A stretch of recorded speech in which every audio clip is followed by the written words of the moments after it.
Frogger 3D. This one is pretty damn good. I don't know how, but in the short 3 months between the Castlemania review and this one, I managed to get much better at writing.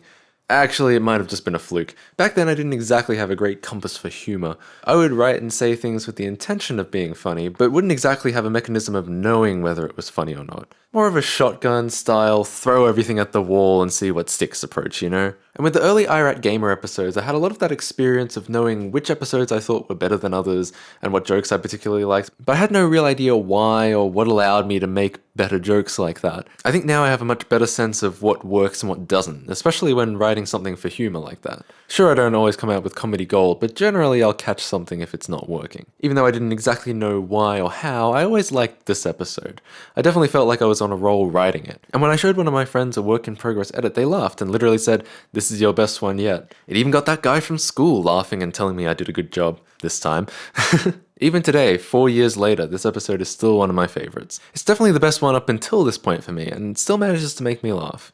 Between this episode and the last, basically from the start of May to the end of June 2011, I was hard at work trying to get a Let's Play channel off the ground. Some of you might even remember this. Lots of Minecraft videos when it was still in beta, Halo videos too, just about everything wrong with Let's Play or kids making videos on the internet. But what this did mean was that for essentially 2 straight months, I was doing nothing but making videos and avoiding homework. I ran a Minecraft server that was fairly popular amongst people my age, because I was the only one who knew how to port forward. And every day after school, friends and I would get on Skype and we'd record videos together. It became a daily routine. Get home, get on Skype, get on Minecraft. I was one of the few mainstays in the Skype call. I had to be, I was running the server. But I also enjoyed sort of being the center of attention in many ways. I always stayed in the conversation and kept talking to people even when editing and uploading the videos. I was 15, that was probably the most social I've ever been in my whole life. Apart from a couple other mainstays, the daily Skype call was largely a revolving door of people. Every day there was someone new joining the Minecraft server, and therefore the Skype call, and therefore sometimes the videos. It was a small but kinda nice community.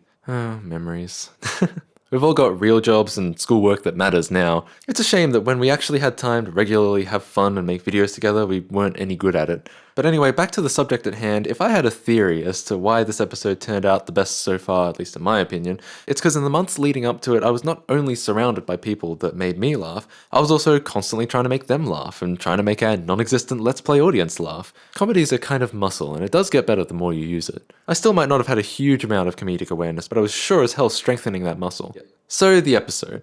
I don't know why it took so long, but I did something that I think wildly improved the pacing of the episodes from this point on. I sped up the computer voice. Seriously, at normal speed, that motherfucker is slow. And going back, it makes the older videos feel like they drag on a bit, at a bit more of a sloth's pace. I think pacing is very important for videos, especially these slightly formal review-style videos. You don't want to be so fast you reach game dude levels of incoherence, but you also don't want it to feel like you're wading through mud getting through your video either. It's something I've done ever since on the Irat Gamer, making sure I set the speed to something fast, but still fully understandable. I think the only reason I actually did it in the first place was because the iFake Gamer also used a voice from Mac OS X. There were many obscure games for the NES. Some of them were downright awful. But is there any game worse than Probotector? I mean, what the fuck is a Probotector? What the fuck? And sped it way up, and I thought, that sounds goofy and funny, I should do that too. In retrospect, of course, it seems like a pretty obvious thing to do, and not for comedy, just for pure enjoyability. Somehow I didn't quite realize that at the time. But this opening section I really like, even though you can hear my computer's low battery warning in it. And just like the Prestige. I was too lazy to re-record it, but it's snappy and energetic, even without music. Speaking of which, I like how the episode knows when to use music and when not to. Leaving it empty here and then throwing some upbeat music in when the episode gains momentum, I think it's really effective. Even though it's just a dumb Irate Gamer parody, maybe I mean effective if it was a legitimate review. But I don't mean by that it lacks parody material, because it certainly doesn't. The whole episode is, like I said, full of jokes that still make me laugh today. And I think it's the first example of me prominently parodying people other than Chris Bores. Game Dude references. Well, that's Frogger, a good game.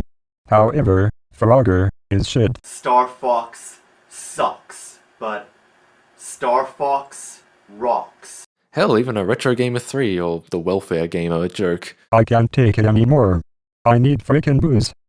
I can't take it. I need frickin' booze! Though I'm not entirely sure if that Retro Gamer 3 joke landed, because half the goofiness and notoriety of that line is his delivery, which can't be replicated in software voices. This scene never fails to make me laugh. Something about the way that the PlayStation doesn't close and it vomits the disc out and collapses in the corner just cracks me up. It wasn't even planned. The joke was just having the PlayStation awkwardly on its side and calling it the top loader, but when it happened I liked it so much that I just used it rather than filming another take or something like that.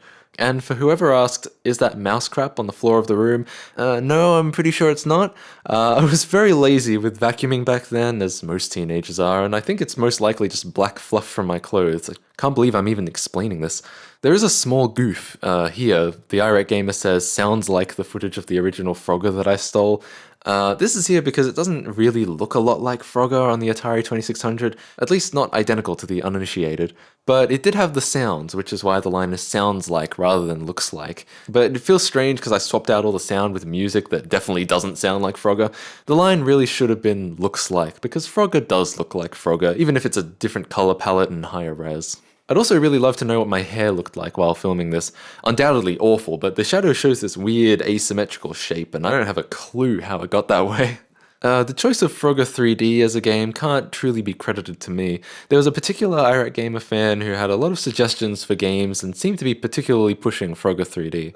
I'd actually set up a website with a forum for the aforementioned Let's Play channel, and he went to all the effort of signing up and posting a request for Frogger 3D on there. I think that effort really impressed me, and because I was working so hard on that channel and anxiously awaiting the day when lots of people would join it, I think that really was the best way to contact me at that point. Hell, it still impresses me because surely he didn't actually care about any of that Let's Play stuff, but it reminded me that people were still watching the Irate Gamer, which is really what brought us to this episode. I don't actually know where he is now. Back in 2013, when I made some of the newer Irate Gamers, I tried messaging him for more game suggestions, but he never replied. In many ways, he made this episode happen. A couple of the jokes, especially towards the end, were actually suggested by him, so this is a display of my gratitude towards him. I don't know if he wants me to mention his name or not, so I won't for now. Another joke that never fails to make me giggle is this one. Well, as a matter of fact, I have more taste than that. And to save you from having to hear that horrendous joke, here's a much better one. Level 2? More like level poo. I think once again it's a sign of my sensibilities. The joke itself is no more complex than the jokes of, well, episode 1, but the timing here is absolutely perfect. Nothing more than the timing and the setup escalates it to a far better joke than your average X, more like Y joke. If I could give 15-year-old me a pat on the head, I totally would. Booze bottle, actually Mountain Dew and a bottle of iced tea. I think the joke might once again be a little too subtle here. It was alluded to earlier that his mother didn't allow alcohol in the house, and the idea is that much like the welfare gamer's Listerine bottle, he's made something that looks like alcohol for the purpose of doing that shtick. I think it's not quite clear enough that he has no other way of looking like he's drinking alcohol than a fake-ass bottle, but that was the joke. Also that the amount of liquid in the bottle keeps changing due to sloppy editing, which I believe was actually done the hard way, as in I got up between each line to either fill up or empty out the bottle a little. This shot I forgot to shoot the first time and had to do later, which is why I'm wearing different pants, because the other pants were probably in the wash. I also accidentally shot it the wrong way and had to flip the footage in editing, which is why if you look, the keyboard layout is backwards, but you can't really tell from this angle, so it doesn't really matter. More defusing of classic Irate Gamer subplots where they have even less purpose than they do in the actual Irate Gamer. This is the weakest part of the video in my opinion, the part that slows the whole video down, and definitely isn't clear enough as to what the point of it is. I talked about this in the Castlemania commentary where it's a little too long, so if you don't get it you feel dumb and bored, it overstays its welcome. It's a jab at the whole Chris and Jennifer thing, which is kind of dumb in retrospect. You know, here they broke up and the Irate Gamer is very triggered by this extremely vague image of the frog jumping on the bug, remembering him jumping on Jennifer or something. It's kind of dumb and definitely doesn't warrant the screen time it has. It could be shorter, but really it probably just should have been cut altogether. It doesn't exactly follow on from anything else in the review, and nothing really follows on from it.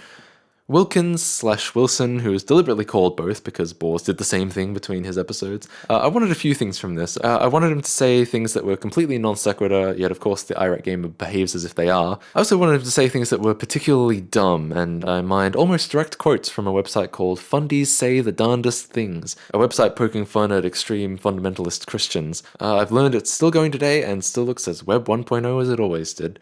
I realized doing this that the only problem with this approach is that this clearly satirical and dumb character talking about religion could be interpreted as a statement that I think religion is dumb, which isn't true. So a lot of the quotes on the site that would have worked in the episode I couldn't actually use, or I decided I couldn't use. Instead I kept searching until I found more general, clearly ignorant quotes to use, but that's where they all came from. Ostensibly each one was said by someone who meant it.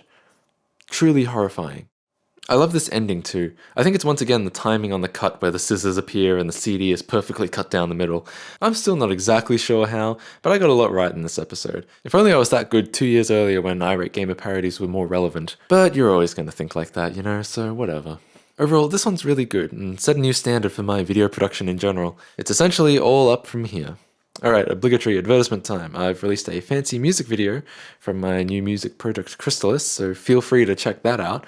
Otherwise, I will see you back here for another commentary very soon. Thanks, guys.